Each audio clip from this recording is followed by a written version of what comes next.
Skylum, the creators of Luminar Neo, have recently released an AI assistant tool, which is designed to help you with your creativity. Now in this video, we're going to be having a look at how you can use a tool like this to go from the before on the left to the after on the right, and see just how far these AI tools have come and where you may need to take back control. And we're going to do that by basically doing a speed run through of this bird photo. So on the right hand side, we have the AI assistant button. I'm in the edit tab. We're just going to zoom in and we're going to open this up. And it gives you two types of prompts: enhance this photo, or a grouping of other prompts on how to use specific tools. In this case, we're just going to enhance this photo, and this will send this image off to the cloud. So it requires an internet connection. It sends it to Skylum's cloud or the servers that it's being used on. So if you don't like the cloud, consider that. And of course, it requires the right subscriptions and licenses. And what it's going to do is it's going to give us 3 different edit suggestions. These are effectively presets, these images, and they're customized to that specific image and what it thinks could be used to improve it. So the first is really about increasing brightness and contrast, boosting saturation, and so on. The second is about further enhancement, boost and detail levels, super contrast, color harmony. And the third is really about resetting the RGB values and a glow effect. So you just double click on it and it will then apply that image, that edit to your image, and it will then show up here. Now, because it's a preset, it's destructive, so it will wipe your existing edits. So consider that before you apply it.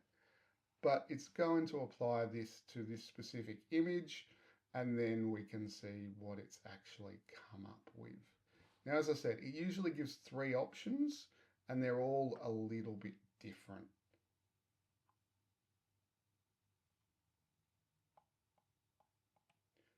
So it's really increased this image a lot. If I just look at the before and the after, you can see that it has tweaked the colors, it's tweaked the exposure, and it's done a whole range of things. And if we go into the edit section, you can actually see everything that it's applied. It's applied noiseless, color harmony, and a whole range of different things to the image. Now, if I go back, we can then look at the next edit. Again, double click and it will apply that edit to this specific image.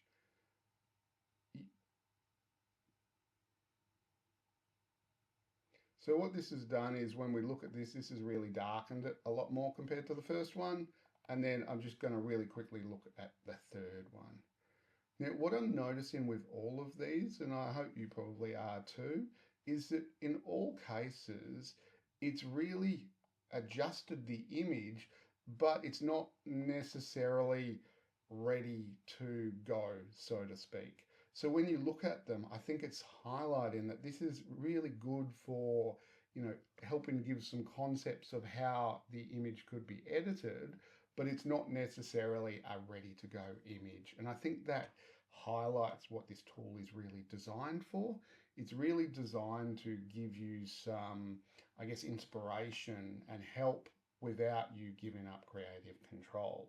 So I can take this and I can take whichever one I like the most. And I'm not sure if it's the first one or the second one I'm most a fan of.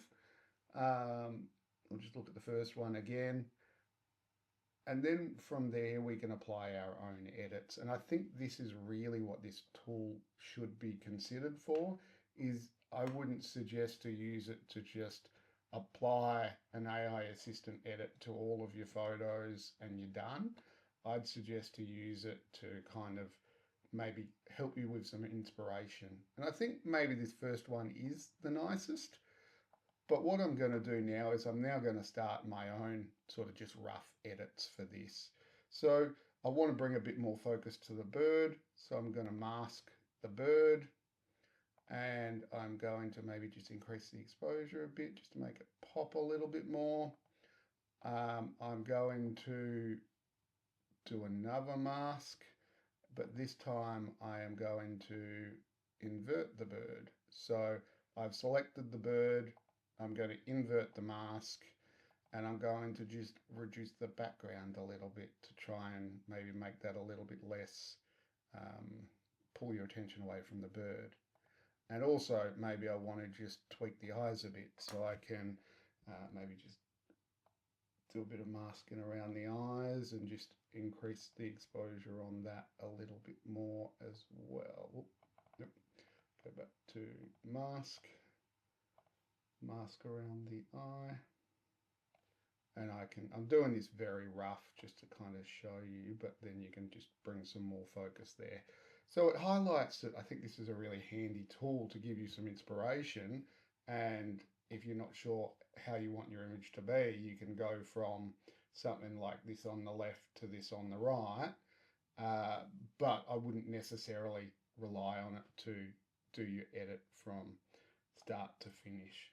And just to show that, I'm going to pick a B photo, and I'm just going to make sure that there's no edits to this, and we're going to do the same thing just with, I guess, a power edit.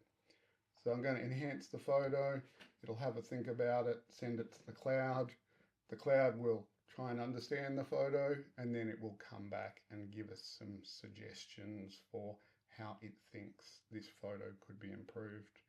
Now, it doesn't apply all of the tools, it doesn't have access to all of them, but it does have access to a lot of them to kind of give you a good starting point. Now, just looking at the thumbnails on these, I think the first one is not the right for this one. I'll just pick the second one just as the example and jump back to full screen, and you can see it has really worked on the colors and everything else. But if I were to just take this photo now, I don't think it's a particularly good edit. I think it needs tweaking. So maybe I can drop the saturation back and take the edits that it's already done and just sort of retweak that a little bit. Let's just leave it there, maybe drop the vibrance a little bit. But also, when I look at this photo, I can sort of see that my attention is being drawn to the flowers instead of the bees. So maybe what I could do here is kind of select, I'm just going to brush, just do a really crude brush on this just to highlight. It's a bad edit, but you'll see what I mean. So maybe I can just take these and actually just do reduce the exposure a bit just to pull me away from that. And then I could also take another mask just on the bee itself and just try and mask that to perhaps bring my attention to the bee a little bit more. Again, I'm doing a very crude mask just to show you rather than this to be proper, because you can see I haven't masked it properly. I haven't refined the mask or anything like that. But you can see that I've taken something that it had suggested and made my own edits to it, kind of as a bit of an on or a continuation of what it was suggesting. And you can always go through and tweak it as you decide. You know, you may decide that, well, it's applied certain things that you don't like. So you could then say, well, all right, the landscape, I think, takes everything a bit too far. Let's delete the landscape out of that option. So I guess I'm just highlighting that this is a tool that really kind of lets you get some inspiration, and then from there you can work out what do you want to do with the image. You know, how do you want to tweak it if you're not sure how you think you want it to be. Now, if you know how you want your image to be already, then there's probably not much point using this tool, and you can do your own edits. But if you want a bit of a creative nudge, I think this is a really handy tool that you can use to kind of get a better idea on, all right, well, what could I do with this photo? What might it look like with certain edits? And then from there, you can tweak it to how you want. Now, the tool also just briefly allows you to ask for advice as well. So you could, if you don't know how to use a tool or you just want to do something that it can't do, you can still ask it. So how do I convert this to black and white? And what it's going to do is it's going to look and work out what tool you would need to use to do that, and then it will kind of suggest how you could do that. So that's a really handy feature as well. It's just saying recommend to black and white to convert image to grayscale. I can then convert that and I can start to tweak maybe I want the yellows and the greens to be tweaked accordingly. So that's a really additional kind of handy feature. And I do welcome this. I'm not a big fan of using AI to take over the editing of an image, but I think to help with creative nudges and give you ideas on maybe what you could do with a photo, I think it's a really cool tool. So is this something you're going to use? Let me know in the comments what your thoughts are. Thanks for watching.